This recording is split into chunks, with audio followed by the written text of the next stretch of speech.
Guys अस्सलाम वालेकुम। उम्मीद है तुसी सारे दोस्त खैरियत नाल होगे। नवी वीडियो के नाल जनाब तुहाडी खिदमत दी दोबारा पेश। अज जिहड़ी जनाब तुहानूं वीडियो अपलोड कर रहे हैं ये हैगी जनाब साडी बहुत इन्हां दिनां च कामन इस्तेमाल होने वाली मैडिसन। उहदे मतलब तुहानूं अज दस्सांगे क्योंकि पाकिस्तान ऐसा एक मुल्क है जिदे च अगर कोई बंदा भी तुहाडा अजीजो घर दोस्त अहबाब बीमार हो जाए तो जिहड़ा दोस्त भी उसकी इयादत करन जाएगा वो खाली नहीं आएगा। उन्होंने कोई ना कोई मशवरा, कोई ना कोई टिप्स, कोई ना कोई हकीमी टोटका दसे बगैर वापस नहीं आते।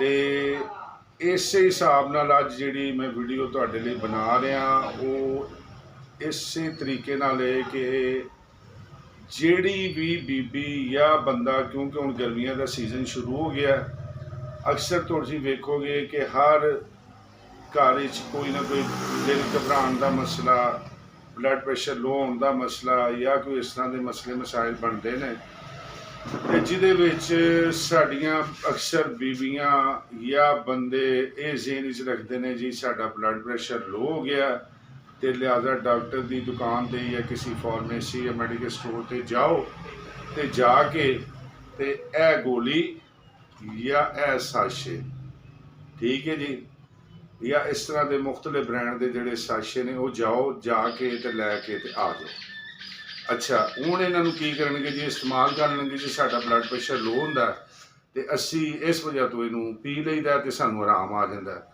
हालांकि ब्लड प्रेशर के नाल इन्हां साशे का या इन्हां गोलियां का किसी किस्म का कोई तलक नहीं है, ठीक है जी।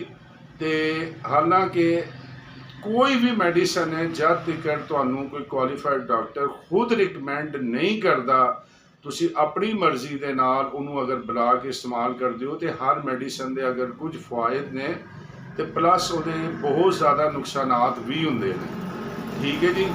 इस तरीके नाल इन्हां गोलियां और इन्हां साशे का जिहड़ा एक ट्रेंड बनया साडे मुआशरे दे विच कि जी ये ब्लड प्रेशर नूं बेहतर करदियां ने, दिल घबराउण नूं बड़ी जल्दी अफाका दिंदियां ने, तो इनू जनाब अपने दिमागों के विचों कड्डो।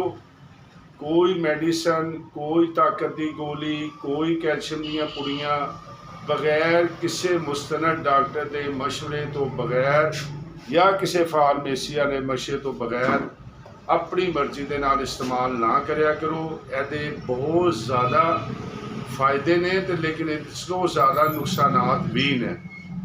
तो उम्मीद है मेरी यह वीडियो तुहाडे लई बड़ी अहम है, पसंद भी आएगी। अगर इनू पसंद आए इनू लाइक करो, इनू शेयर करो और साडा चैनल जिहड़ा उन्होंने जरूर सबसक्राइब करो ताकि इस तरह दीयां अच्छियां तो अच्छियां वीडियो तुहानूं मजीद असी अपलोड करते रहिए और साडी हौसला अफजाई होंदी रहे।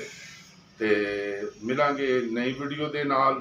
इस चीज़ का ध्यान करो और इन्हां तो इज्तनाब करो। अपनी मर्जी अपनी लोगों के टोटियां ते कभी भी मेडिसन ते कम अज़ कम अपनी जान नाल जुल्म ना करो। शुक्रिया।